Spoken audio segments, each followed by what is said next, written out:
Hello everybody, it's the Historical Gamer once again, and today we're returning to War in the Pacific, Admirals Edition, our Let's Play series against XTRG. In today's episode, we are witnessing the final turn in the month of February. It's been quite a long time. I think we've spent like 4 or 5 months in real life time just covering the month of February. Maybe more time than that.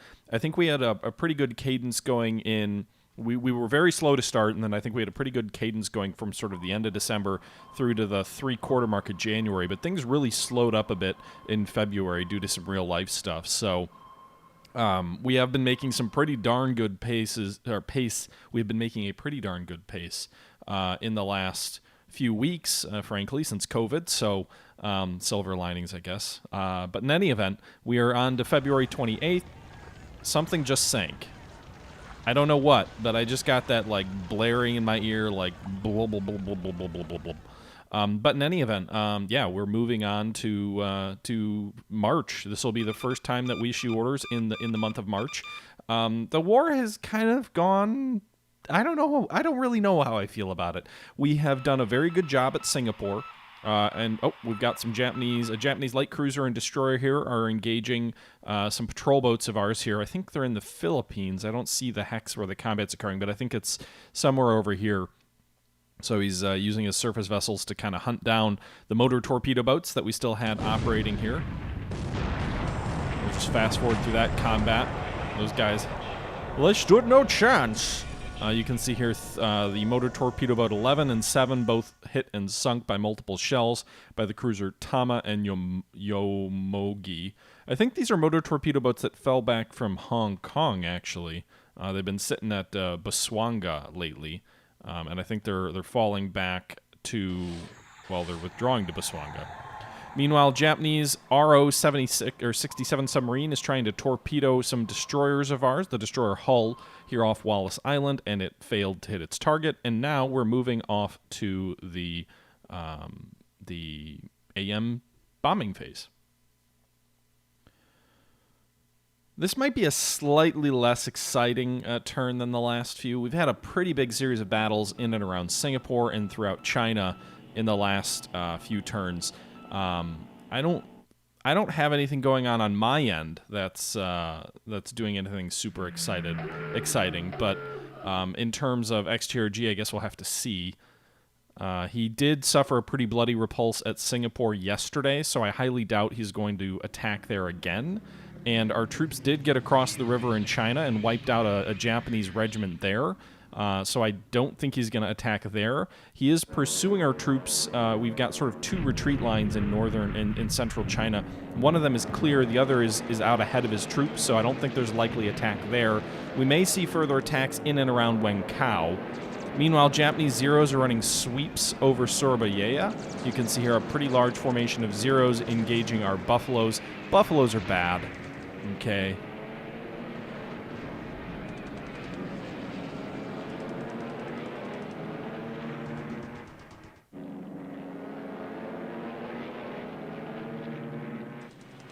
So we got a Hawk up here. The Hawks are a little bit better in terms of their maneuverability. You know, the weird thing about Dutch Buffaloes being bad is the Dutch actually have some decent pilots on their Hawks and their Demons. We'll go ahead and fast forward through here. Doesn't look like we shot down much of any Zeros. We didn't. This says we only lost 1 Buffalo, but I'm skeptical of that. You can see his Buffaloes are sweeping at 27,000. Or sorry, his Zeros are sweeping at 27,000. Our patrol altitudes are around 18,000. Does it tell us where his fighter group was from? I don't see a base or a unit that those Zeros are part of. Okay, Japanese Nell bombers here are coming in on Norfolk Island, presumably flying out of Nomaya. You can hear splashes but no hits so far against destroyers of ours in this area.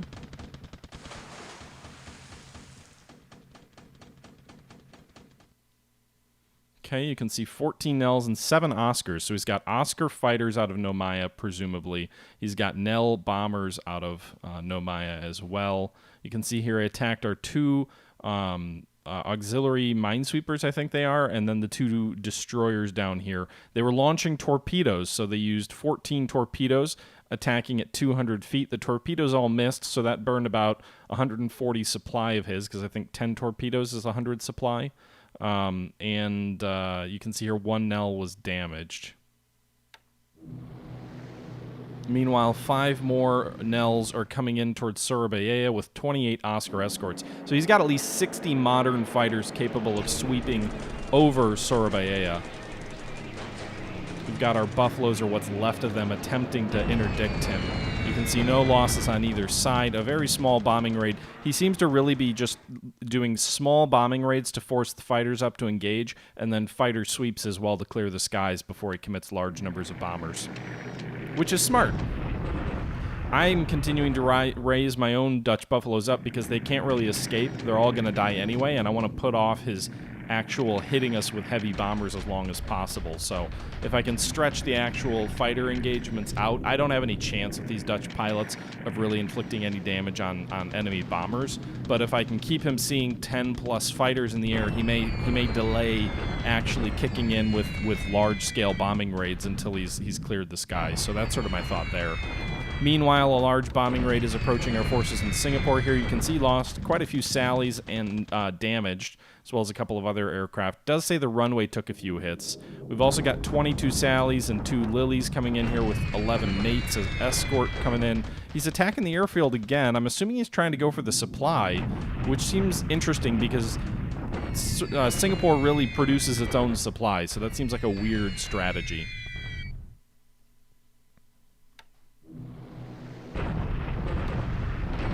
Like, if he's going for the supply victory at Singapore, then we would hold out for like another month. So I don't think he wants or can afford to do that. So I would think he would have gone with land, attacking the ground units, but he hasn't been. Okay, continued bombing raids over Singapore, a little bit of action over Bataan.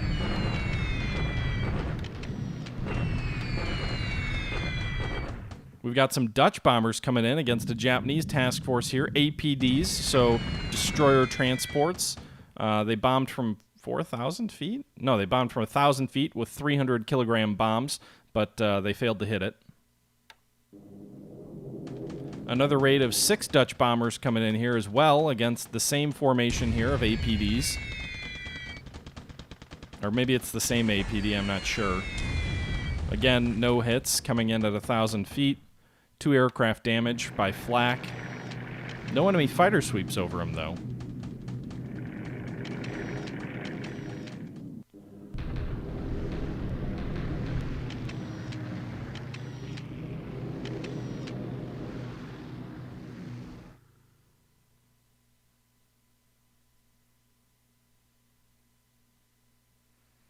Okay, back to recon.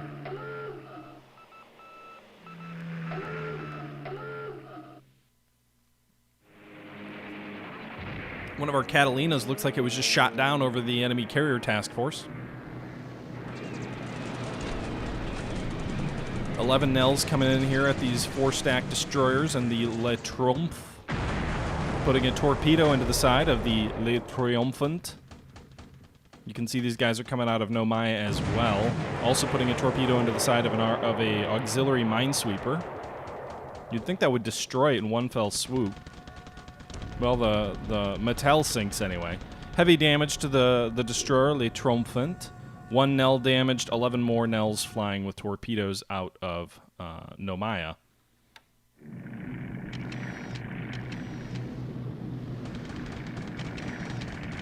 I'm very surprised how little we see of the Bettys. It seems like he's primarily using Nells almost everywhere. I wonder, is it like a Japanese play to not produce as many Bettys and just go with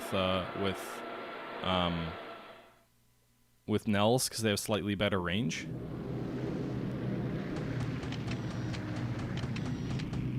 We'll see about it, like a G-Man. We'll see if we pull back the destroyers now that he's loosed his bombers against him. Okay, some units are combining. Surface Task Force convoy or combat check. His light cruiser and destroyer are going to finish off those patrol boats. Looks like they're continuing to withdraw, though. They didn't destroy them. Heavy cruisers are bombarding at Wenkao. I'm really kind of disappointed none of them struck a mine. We deployed a huge number of mines there. Didn't hear anything about a mine hit. All right, so 90 casualties there by the bombardment. APDs are launching an amphibious landing down here near Denpasar.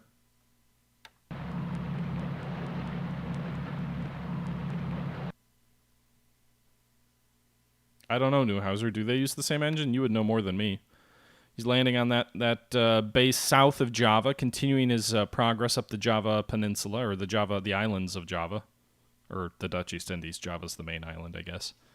Japanese deliberate attack at Wenkao. This was the one place I thought he might launch another attack. 100th Corps is down to 121 assault value. Here you can see he's got 2 divisions, the 22nd and 116th involved. He's also got a mixed brigade and then 2 engineer regiments involved. And it looks like he did capture Wenkao, so our troops are retreating back to Yichang. The Stalingrad on the Chinese coast has fallen. Maybe there's a chance those mines we left will have to be cleared, or he'll sail a cargo ship into it or something. The Japanese lost 441 men, 2 squads destroyed. The Allies lost 171 destroyed, 157 non-coms destroyed, 36 engineers, 22 guns lost. So we knew that was coming eventually. Japanese bombardment at Kaigan, or Kaigan. Very minimal losses on either side. Allied bombardment attack at Maritram. You can see here you got a couple of elements of the 82nd Naval Guard Force off, not the entire formation by the looks of it. The Garrison Battalion and the Maritime Base Force here are in defense, but they are outnumbered in terms of assault value, so they probably will fall next turn. 91st Guards are being bombarded at Kuching to no real effect. We have a lot of units there, but no one with any real power. Japanese bombardment attack at Ambon. He's got the 65th Brigade there. The Sparrow Battalion may help to hold the line for a little bit. Still, the assault values are pretty even, and our troops are on the defensive, so I'm hoping they can hold out for a little bit longer. Increased Chikikang to level 1 fortifications, so that's good. In addition to the terrain bonus, they're now on the other side of the river, which would force a shock attack, so level 1 forts with a ×3 terrain modifier at that base in China. That would be a pretty tough nut to crack, to be forced to shock attack right into it.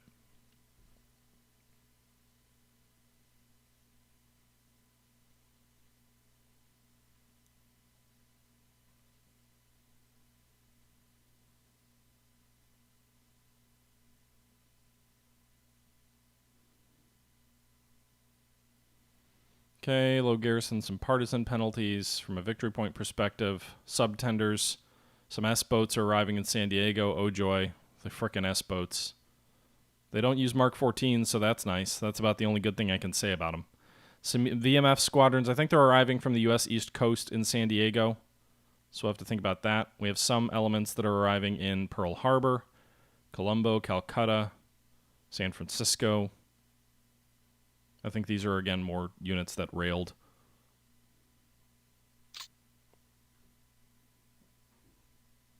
Hey, Max. How you doing? All right, so a couple of interesting things, which makes me think there might have been some kind of sync error or some kind of thing in the replay that wasn't entirely accurate. Because the combat report, when I go in here, doesn't... Oh, not that. The combat report in here doesn't seem to mesh the replay. I don't remember anything about B-17s in the replay. And there is... supposedly let me see something here. Yeah, February 28th. It's the right date. Didn't load the wrong file. But it says there was an air attack on Loganville at 1:21:50, heavy cloud. 16 Oscars flew cap. 19 B-17s, Ds and Es, came in. One was damaged, one was destroyed. We sank the I-170. We sank the I-25, and we damaged the I-175, supposedly. But we didn't see any report of this actual battle taking place, which is a little bit confusing, because that makes me feel like maybe there was some kind of sync error.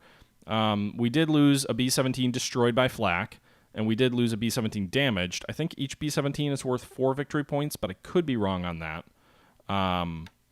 Maybe it's Well, I thought it was... I'd have to go back and look at the rules. But actually, when we take a look at the aircraft losses today, we lost 2 B-17Es and 1 B-17D. So that is a rough day, losing 3 4-engine bombers. Additionally, apparently we lost 1 Vincent 1 ops loss. That must have been a training crash. I'm not sure. Well, I don't know why that would be last turn, Newhauser. I mean, it says the combat report is this turn. So, February 28th is this last turn that we just watched the replay for. We're issuing orders for March 1st. So I don't quite understand why there would be a disconnect there. You know, one thing we could check is if we have the same ground combat result. Wangkao. Yeah, this is weird because the ground combat says that the base didn't fall. If we go on the map, did the base fall? No, the base didn't fall. I'm so confused. So the combat told us that Wangkao fell, but when we go to the base, the base didn't fall. So there's some sort of disconnect between the replay that we witnessed and what actually took place, which makes everything we just watched suspect because obviously it didn't occur. That's confusing, to say the least. So the good news is Wangkao is still ours, I guess. Island and APD. He did land, I think it was here, right?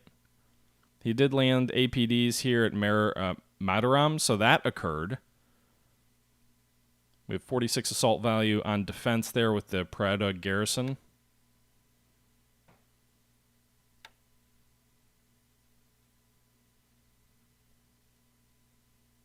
So I'm not really sure. In any event, we're going to pull these aircraft out of here because there's a fair likelihood that he will take that base next turn.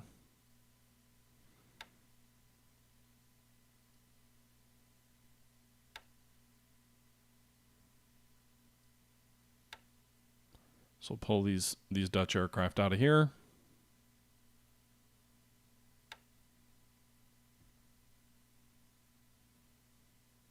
Enemy troop count's 280.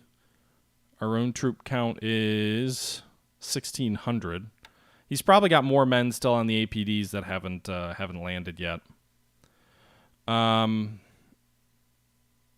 It also looks like he's put 4 auxiliaries into Bandar Jasmine. I'm not sure if he's actually based any meaningful aircraft there or if it's just a limited number of scout planes. That does push his air cover and reach further west. Gives him potentially good coverage over Densipur, over Java, the island of Java, almost as a whole. In terms of our losses were pretty bad on the air-to-air side from the Dutch Air Force perspective. We lost 10 B-339D Buffaloes, 8 in air-to-air combat, 2 in ops losses. He lost 1 Oscar, 1 Zero. The Zero was in air-to-air combat. The Oscar was operational. In terms of flak, he lost 2 Anns, 1 Lily, 1 Ida, 1 Sally. We lost 2 Fortresses. 15 Allied aircraft lost, 8 Japanese. We've actually lost fewer aircraft than him so far in this war. Any attack on Buna go through? Buna, where the hell is Buna again? Well, we didn't see anything at Buna, so I don't know if the air attacks went through or anything like that. You know, the interesting thing, and I wouldn't put too much stock in Newhauser into the fact that the submarines our combat report said were hit last turn, because there's a possibility there was a misreport last turn as well. Not from like a game error, just due to fog of war. If we take a look here, last turn, we lost 1 motor torpedo boat, a British one, near Buswanga, which was an engagement we witnessed. Apparently only 1 of them was sunk. And the Japanese supposedly lost the I-25 this turn to 500-pound bombs dropped at Loganville by the B-17s. The I-25 is one of the subs that we said we hit, so we are claiming that as an enemy vessel destroyed. You can see here we're claiming the port has level 5 damage. He has 9 fighters and 16 auxiliaries. We saw 14 Oscars there in the combat report, so we know he's got more than that. We're also seeing 3 enemy ships in port, 2 more submarines, and 1 AK. If we move down here to look at the destroyers that were torpedoed, we can see here that actually the Le Triomphant was not torpedoed. Neither was the Matai, the auxiliary minesweeper. So both of these vessels are safe, and we are going to pull them out. They did end up refueling.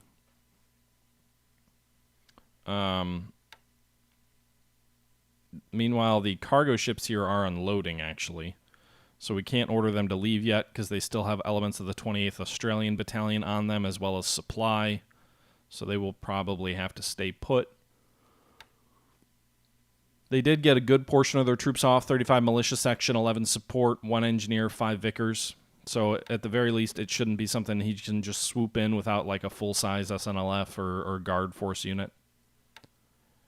Also, I don't know if he really wants to put something like that. Yeah, he can put an airbase here, but it's going to be really difficult to do much on this base. Its airfield level is 1 out of 3, which is not 0, but doesn't really mean much. The man from Texas, thanks for the host.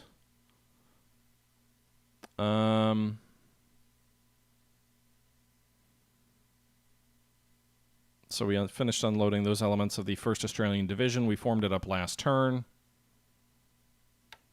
356 assault value there. 298 here. Actually, better troops here, though.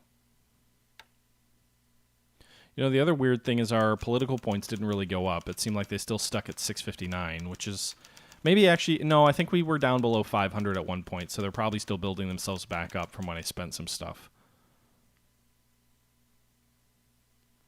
Top pilots, we lost 5 KA, 6 wounded, none of our top aces. Thank you for the sub there, the man from Texas. Appreciated. Meanwhile, we've started unloading elements of the 101st USN base force at Vavu, so we can get more support here, so we can build this airfield up so that we can shuttle aircraft between Pago and Suva. That's the primary reason for having this base, is sort of to be able to pivot P-40s between the two. It'll have 36 aviation support. It's already almost a level 2 forts. We've got other elements on the ground here, too. 2nd Marine Regiment's also going to be here. So 2nd Marine Regiment's there. 8th Marine Regiment is over here. The elements of the 2nd Marine Division here. I am going to form the 2nd Marine Division up into one comprehensive unit in 75 days. When the 6th Marine Regiment arrives in San Diego, we'll pull the 2nd USMC Engineer Regiment out of Pearl. We'll take the 2nd Marine Regiment, which is mostly at Vavu, and then the 8th Marine Regiment that's at Pago, and then we'll merge them into one striking force, the 2nd USMC Division.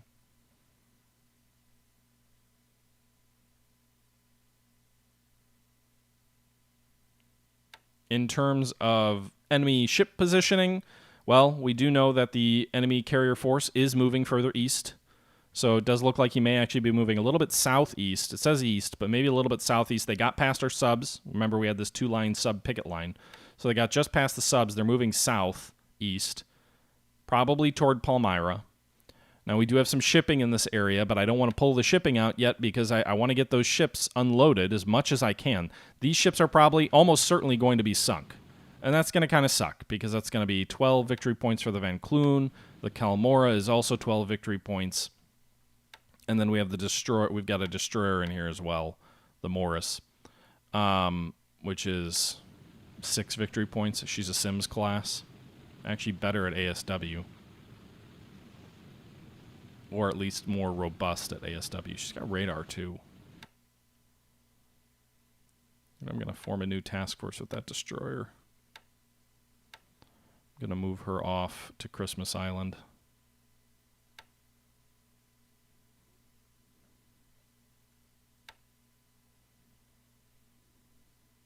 Auto disband, full speed. Christmas Island has plenty of fuel down there, so she can drop into the port and hopefully avoid enemy detection. We have started unloading these elements of troops, though. Most of them are still on board, but the 2nd Marine Raiders have started putting ashore. A good amount of their combat value is already ashore. You can see 32 assault values already ashore of a total of 40. So most of the combat troops are already ashore here.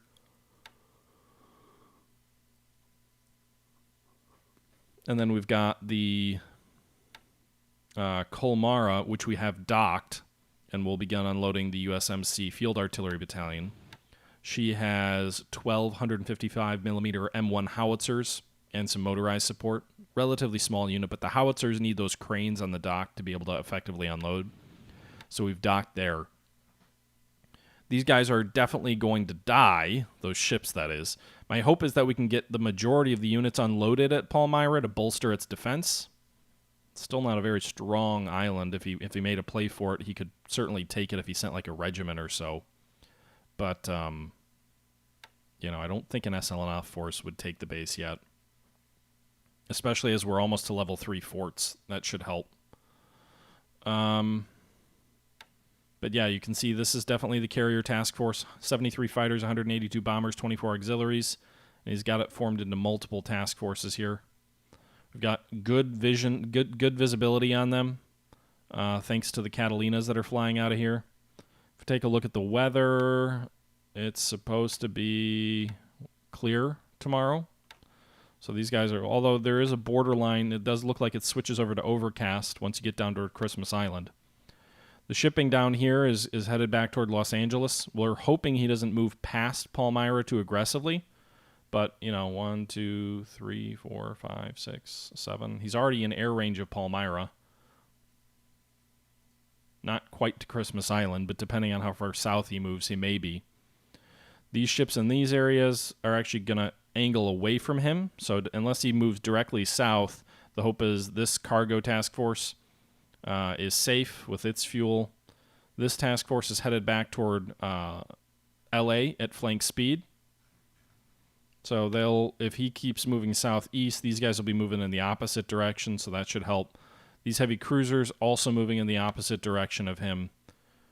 Bulk of this other shipping here is all moving away. Pretty far away. If he flanked it, he could definitely catch him.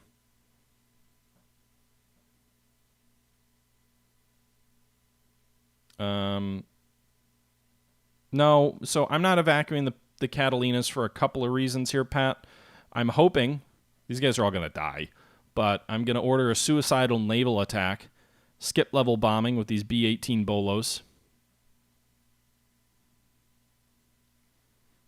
He's almost in range now, but I think he will be in range by the morning. 1, 2, 3, 4, 5, 6, 7, 8, 9. Yeah, he should be in range by the morning. So we could launch a maybe 16 or 13 bombing raid with 2-engine low-level bombers. I don't think there's much hope that they do anything other than die. But you never know. I know the Bolos are outclassed, the man from Texas, but it's 1942 in March. We're all outclassed. The Buffaloes were outclassed at Midway, but they still flew up. Hey Stein, thanks for tuning in. Yeah, so that's the situation there. You know, he could swing north and try and go for Johnston. Let's take a look at our search arcs. I think he'll still be in all of these search arcs next turn. We may have to readjust some of our searching next turn, though.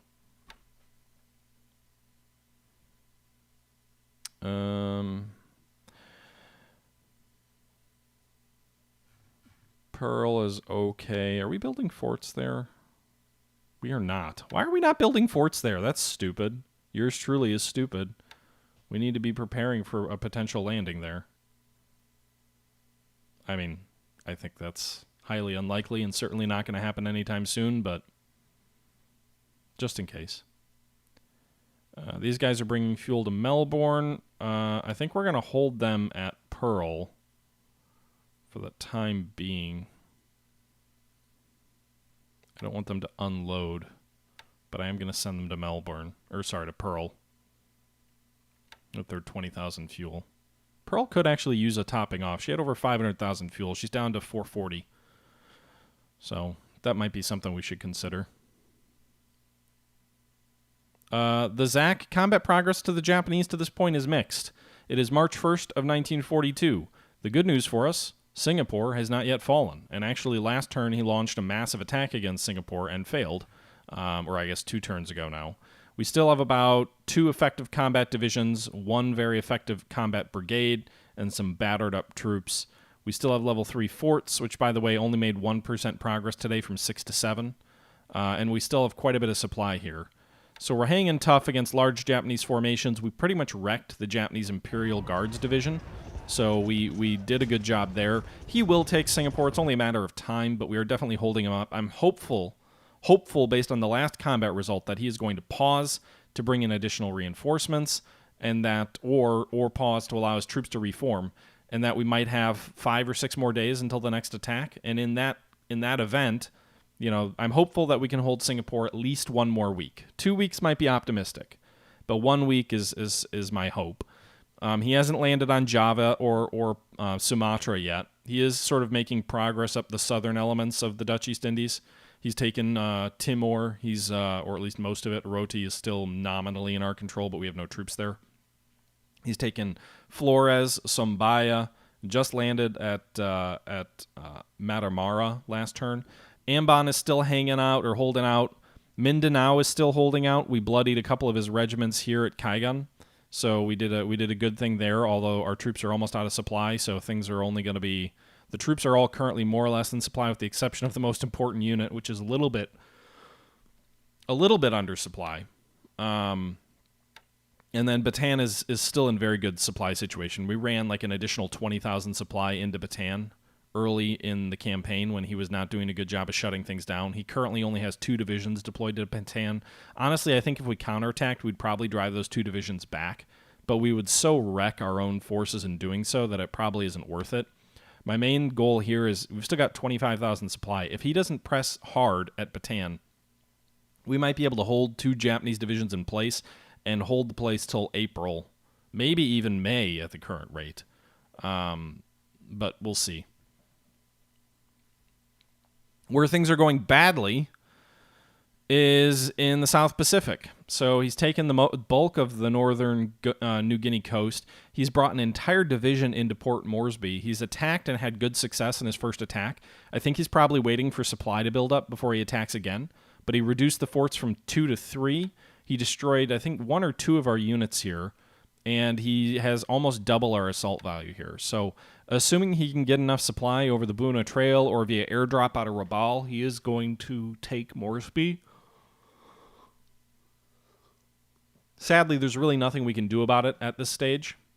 I'm in the process of reinforcing Horn Island with some additional troops and some coastal guns to try and hold that place.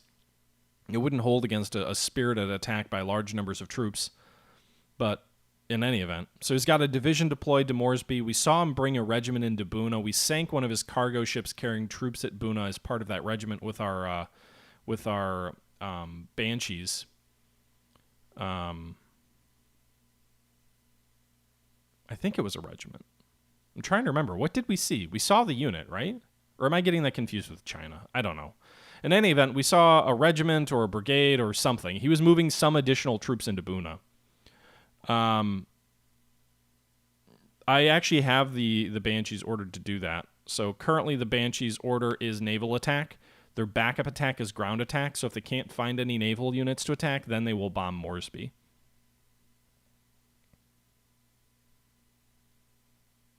Oh, we didn't see the unit, Neuhauser? I thought we saw the unit. Okay, maybe I'm getting that... Oh, no, that was the 4th Independent Regiment that we destroyed in China. My bad. Sorry to get all of these combat reports straight. There were non-combatant troops at Buna? Oh. Okay. Well, maybe it's just a support unit then. Maybe he's bringing, like, air support across. Or engineers or something. I don't know. It's hard to keep all the combat reports straight, to be honest. I pretty much assume everywhere he lands it's a brigade or a regiment, unless I see it otherwise. So, meanwhile, in the South Pacific, he's taken New Caledonia and Espírito Santos, which is obviously very bad for us. That effectively cuts supply, easy supply to Australia. Doesn't really, because we can go way south and move through New Zealand. You can see these tankers are actually on their way back from LA. Probably want to divert them a little bit further south. I don't know quite how far his bombers can reach. 1, 2, 3, 4, 5, 6, 7, 8, 9, 10, 11, 12, 13, 14, 15. We should probably make sure they're at least further than this hex. They're currently going right through that hex.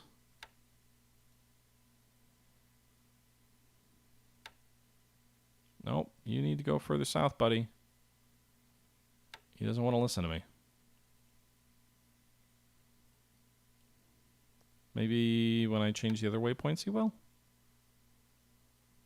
Sometimes the game also is a little bit glitchy with the images it shows you.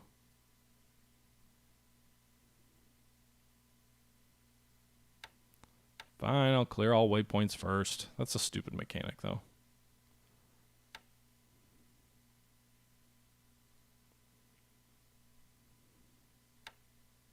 All right, so we're keeping them well south of Norfolk.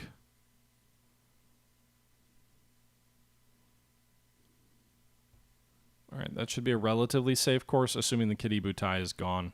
I keep saying Kitty. Keto Butai. Assuming the Keto Butai is gone. Okay. All right, these fleet oilers. Currently in Melbourne. Let's send them to Perth. Hey, Tortuga. You're beginning to feel the stress? Oh, feel free to begin the stream. Sorry. I thought you said stress. It's like, what? All right.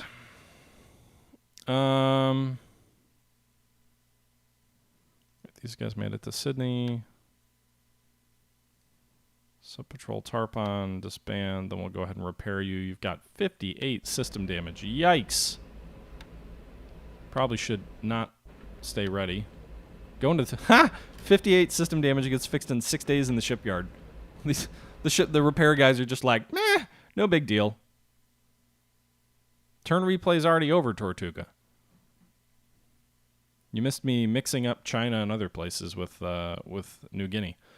All right, these guys are loaded up with fuel, or loading up with a little bit of fuel, these Dutch oilers. We're going to send them north to work with our carriers. Our carriers are currently off the western Java coast, staying well clear of his Betty and Nell bases that are over here on the island of Celebes and then over at Kopang. The carriers here are actually moving north. Where the hell? What the hell am I looking at? I got some weird shit going on right now. All right, so they're moving to hex 4093, remain on station. 4093 is right here. I don't think they have waypoints. Oh, they do. We'll clear waypoints. That's got to be some kind of glitch. Oh, okay, so now they're going that way. So these guys are going up here. They're going to sit off the west coast of Sumatra.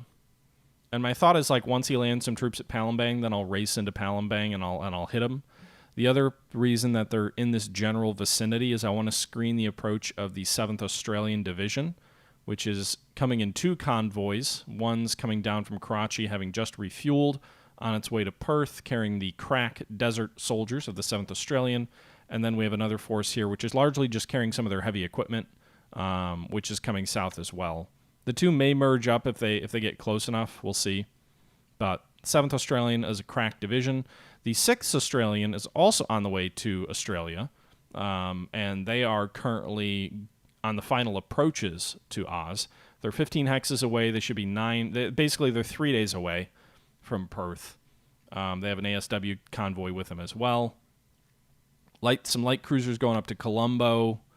Perth has a good amount of fuel, 226. We've been continually bringing Dutch fuel and other things like that in there when we could, while we could.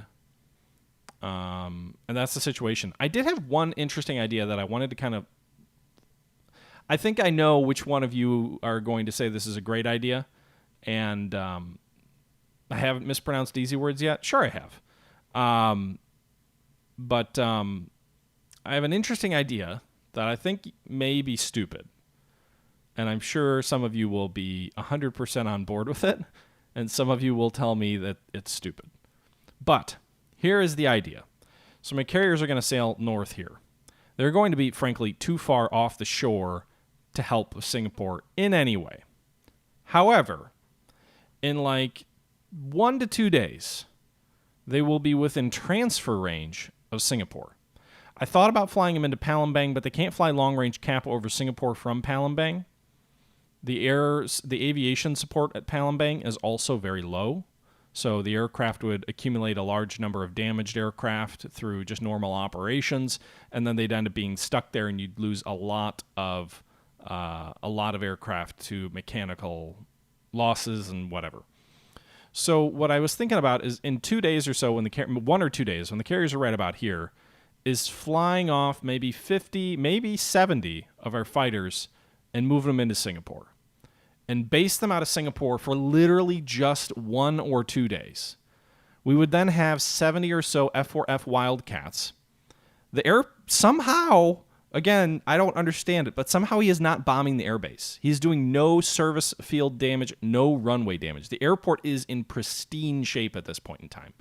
Plenty of supply, and it has enough aviation support to support 250 aircraft.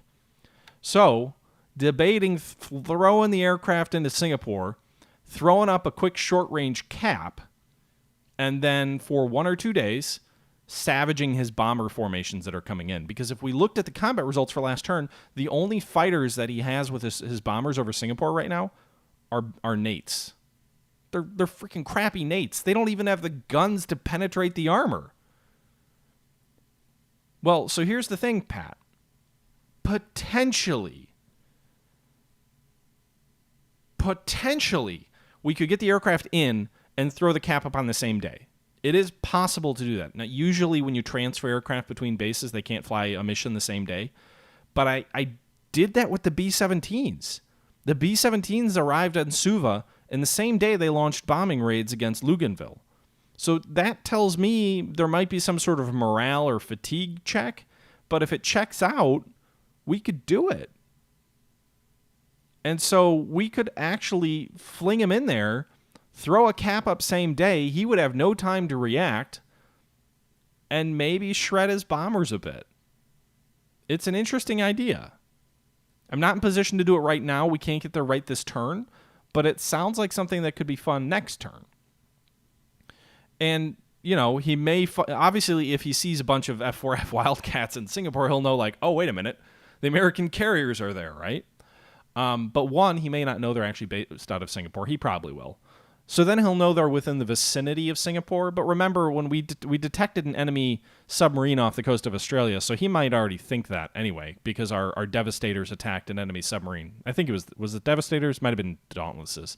In any event, we had a carrier aircraft attack his subs off Australia. And so depending on if he got a combat report for that, he may already know that they're at least in the western portion of the Pacific. Now, you know, opportunity cost. Good question, Tortuga. So this is one of the reasons I'm not 100% sure I want to do it. There's 2 reasons I'm not 100% sure I want to do it. One is you don't get very many Wildcats. So Wildcat production is slow. There's 1 Wildcat in the pool, and this squadron is 9 short of full complement. I think it's the only one that is, but this just gives you an example. If we lose large numbers of fighters from our carriers, it could literally take 2 months before our carriers are effectively operational again. So we could definitely see a situation where our carriers, because their fighters move off the carrier decks for a day or two, that they actually are ineffective for a month or 2. Here's the other cost. The fighters might not be shot down by his Nates because his Nates are crappy and they don't have the guns to penetrate the armor on the Wildcats realistically. But they can still damage the Wildcats, requiring them to be serviced, which would again delay our ability to pull out. If we transfer fighters to Singapore, we could be stuck with fragments of F4Fs there for 3 or 4 days, which would kind of require our carriers to remain in limbo in the general vicinity so we could fly him off. He could also potentially, I don't think he does, but he could move bombers into Johor Bahru or Mersing. I don't think he could have him at Johor Bahru already. And if he has torpedo bombers there, then that could be a problem. But I don't think he does. I think the only bombers we're seeing over Singapore right now are Army bombers. But in theory, he has no detection on our carriers down this far anyway. We're still too far away. But in theory, he could throw torpedo bombers and force us to abandon portions of our fighters at Singapore, which would not be ideal. On the flip side, I don't know what I'm going to do with my carriers for the next 2 months because I can't fight the Kido Butai for a while yet anyway. So it might catch him off guard.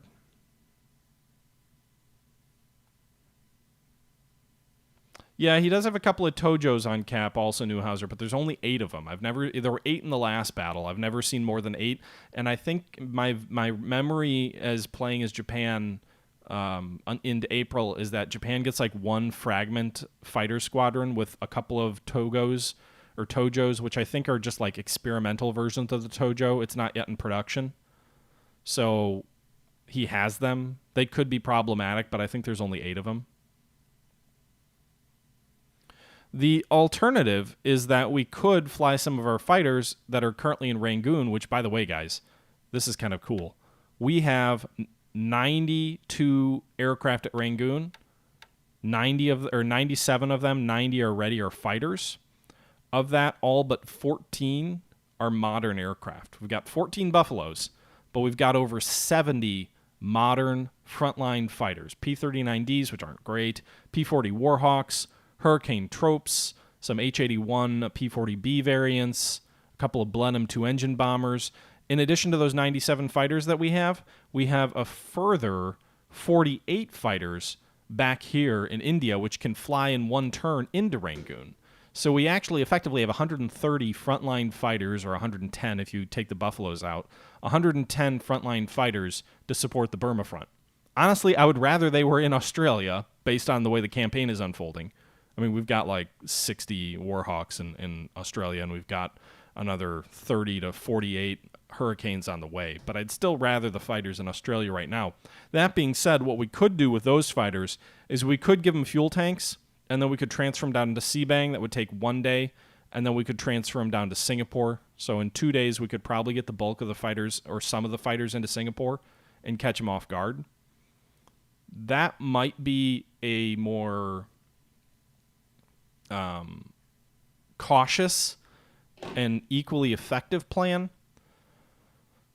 The problem is I don't have mobile airfields there, so if he figures out they're at Seabang, if he launches recon there, he could hammer the base. There's not a ton of aviation support there. There's only 24, so there's a fair probability we'd lose like 10 to 20 aircraft if we moved like 70 of them or 80 of them down in terms of ops losses and just stuck behind. And it could also impinge our ability to effectively defend Burma. But it's an intriguing idea.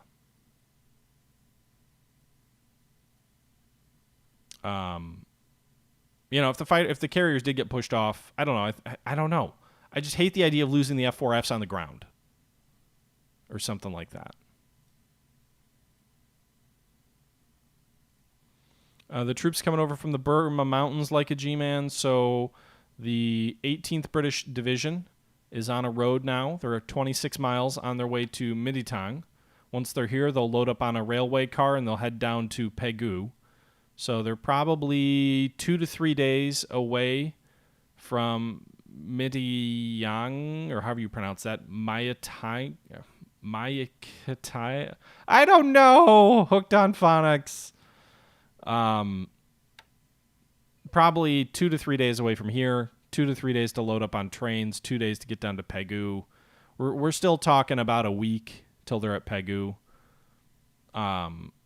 10 days before they're able to move across or start moving, because then they got to unload from their rail cars. So probably about 2 weeks from being able to be at Mulmun, where we know that he has 2 units. We saw 1 Royal Thai division there. I'm not sure what else is there. Additionally, we've got the 63rd Indian Brigade, which is also part of the Burma Corps. It has made it onto the roadway here as well, and is going to make its way down toward Pegu. It is part of the 17th Indian Division, which can be formed up when we form the 48th Gurkhas, the 63rd Indian, and the 16th Indian all into a new division, the 17th Division. all of those units are in the vicinity. Here, one of them is at actually... Where is one of them? Where is that base? Here. One of the units is here. So we could form those two units into a new division. Then we could pull the 18th British and the 1st Burma divisions forward. And we could have about 800 assault value cross the river at Mulman. And if they are just Thai forces, they would crush them, I think.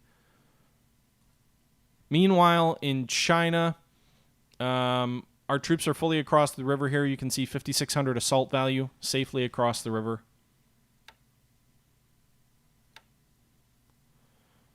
The fort is now level 1 fort. It'll probably get to level 2 tomorrow, so we'll have a level 2 fort with a ×3 terrain bonus. You can see here that it is a WR terrain.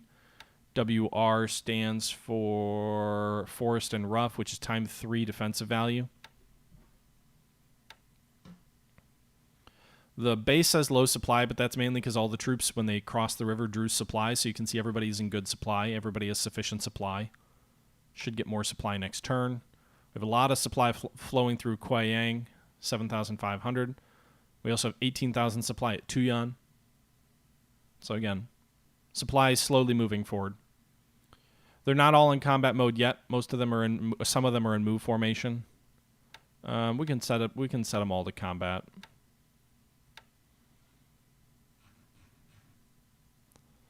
.600 engineers also. So here's the thing. This is like a scenario where lots of people can build forts quick. They built a level 1 fort in a single day. They almost got to level 2. They almost built level 1 and level 2 forts in a single day with like 300 engineers. Now they have 600. The problem is there's not a single engineer vehicle in this entire formation. So we have a base force unit coming up from somewhere. But even they don't have, apparently, engineers vehicles. Good God. So it's just like backbreaking labor, which means you can get up to level 1, level 2, maybe level 3 forts pretty quickly, but it takes you a really long time to move past that. You're going to fight those Jap troops with paratroopers with... what? We're going to fight those paratroopers with something on your back? Champion Chompinator, thanks for the follow, and Red Gladiator, also thanks for the follow. So I think we'll get these guys up to level 2 fort tomorrow, 5,600 assault value. I'm not so worried about Chittagong. What I'm really worried about is this road here north to Chongqing. Because there's no city here. I can't build a fort. I can't easily reinforce here. So I've got another formation over here, 1,100 assault value, all retreating west. These guys are the troops that were in Changthe a turn or so ago. You can see he is pursuing. I'm guessing the bulk of these troops that he's pursuing with are armored units.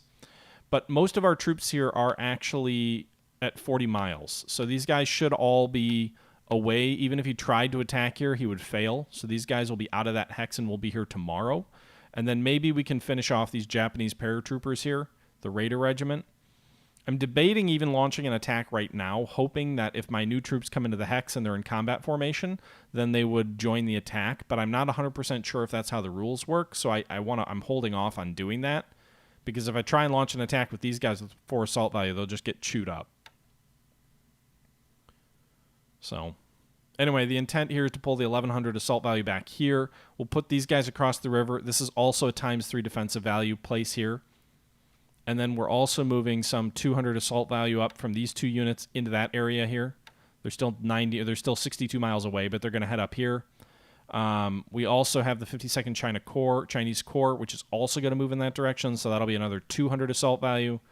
So 200 there, 200 here, 1,100 here. That brings us up to about 1,500. I think I have 1 or 2 other units here that are moving in this general direction as well. So I think we'll end up with about, when all these units arrive, I think we'll end up with about 2,500 assault value behind the river. And then I think what I'll do is I'll probably pull 1,000 assault value out of Chongqing as we build the fortifications up, and then we'll move them north. We know we're being pursued by about 8,000 Chinese, or I'm assuming. I think he had about 6,000 at Chongqing, and then he had about 2,000 that crossed the river down here. So I think he's got about 8,000 assault value that's chasing us. But being on the defensive and in rough terrain, that should help and make things a rough go for him. Also, if he moves too many troops north and flanks Chikikong, there's a good road right into his rear, so that would be something he wouldn't be able to push with too much strength there.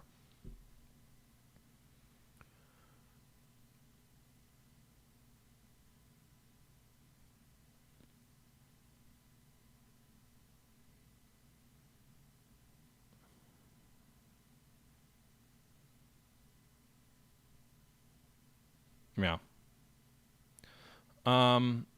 So we'll see. Nader Find, thanks for the follow as well. Appreciate it. So that's the situation, guys. I don't think we're going to go for an hour and a half. I don't have a lot else going on this turn. We diverted some units off map to Panama to get over to Cristobal to take the long way to Australia. So I think they're going to take, I don't know, a month to get to Australia probably. Going the wrong way. Maybe like 2-3 weeks longer, but they'll be safe from the enemy carriers. Like a G-Men, thanks for the bits. Batavia, how's that doing? Well, he's bombing Surabaya. You can see here he's not doing any damage. He's mainly just been strafing the airfields and the air units there. You can see in terms of fighters, we're down to 14, only 6 ready. These guys are getting chewed up bad.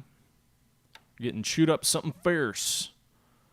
We can bring one more Buffalo down south to reinforce them, but it's just kind of like a death sentence, really, by sending them down there.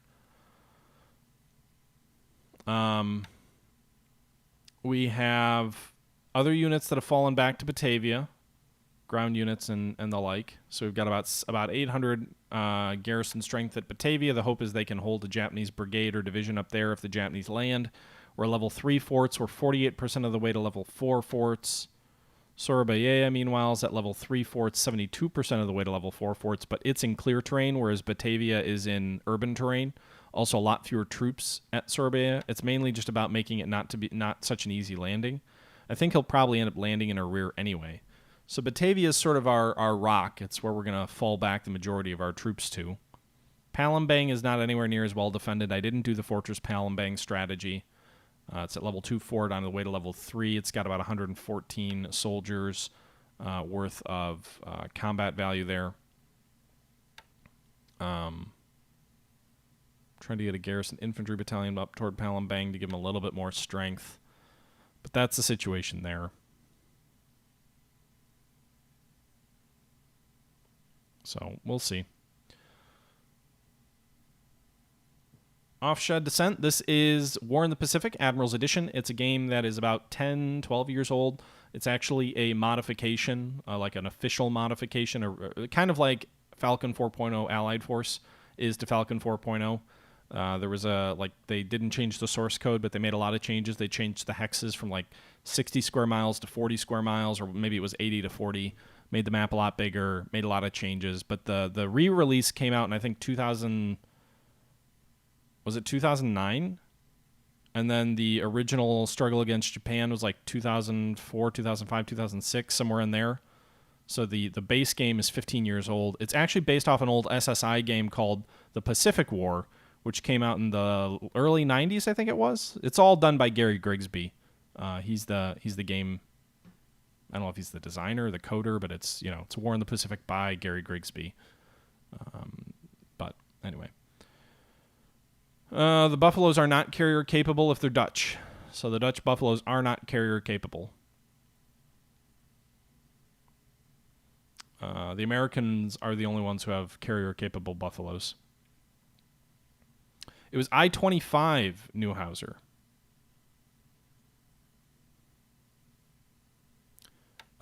We have most of our reinforcements that arrived last turn either at the Indian border or on the way to the Indian border. So we have 349 assault value there.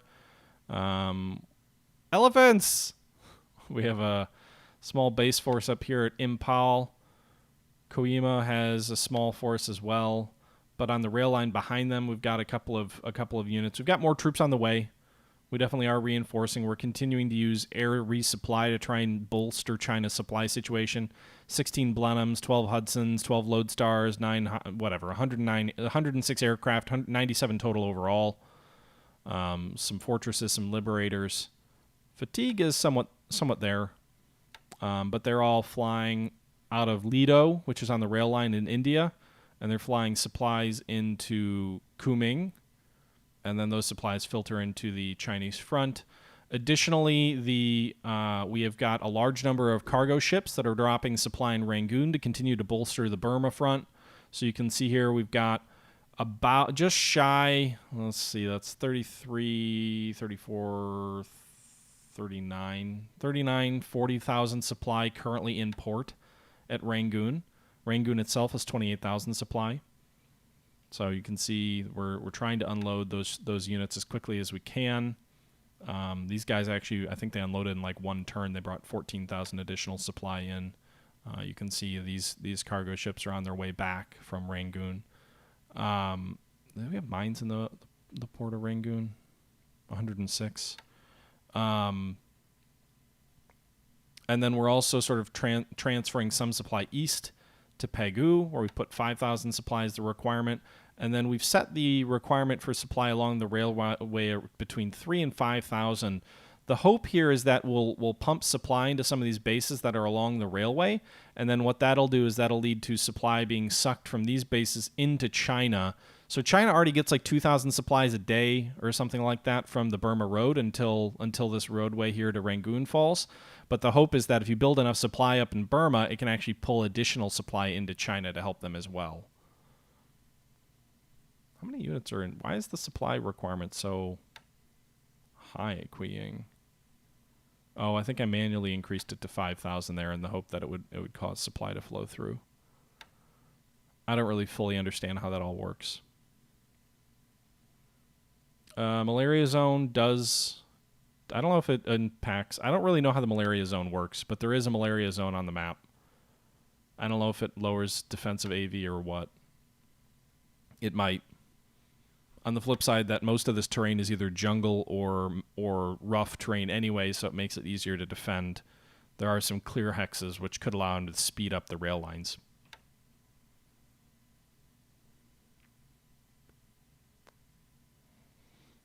If we get any level of the facility up to 10, we don't suffer from the malaria zone. Well, that is unlikely in any of these bases, and I don't want to build up an airfield to like 10 at Pegu because that'll give him free use of a gigantic modern airfield. Raises fatigue. Just give them some gin. They'll be fine. Oh yeah, you can see these units really haven't been doing anything at all, and they still have a level 27 fatigue. That's pretty comparable. The Singapore forces fought 2 days ago, and they don't even have anywhere near that fatigue. Look at these guys. They fought a major battle 2 days ago, and they're being bombed, and their fatigue and disruption is basically non-existent. So yeah.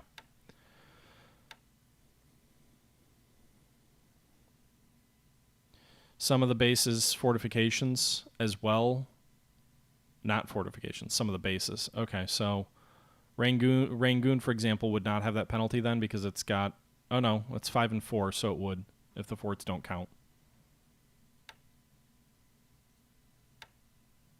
Although these guys don't have really any fatigue, so I wonder if Rangoon is because it's considered, I think it's an urban hex. If maybe the malaria zone doesn't apply to an urban hex.